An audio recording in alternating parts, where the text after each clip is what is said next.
Olipa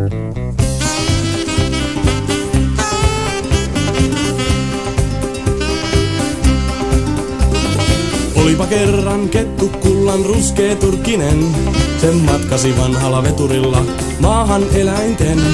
Kuolia tuo kettu ei tuntenut laisinkaan, ja ainoa mitä sen mietti, voi kun pääsis matkaamaan. Ja sen ketun nimi oli Matti, Matti Tassunen, eikä voinut pelottaa katti, oli se niin pörröinen. Sauvahöyryä ja metallin kolina kun junalla matkustaa, ja toisessa vaunussa Matti kanoja naurattaa.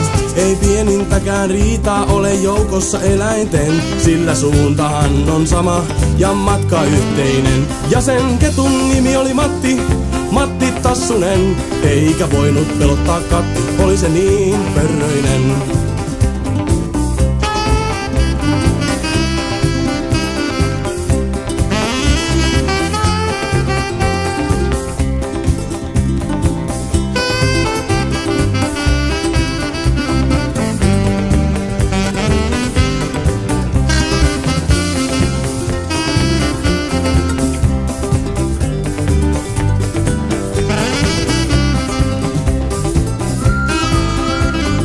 Vihdoin saapui veturi laituriin eläinten, alkoi välitön tavaroiden purku ja kaakatus iloinen.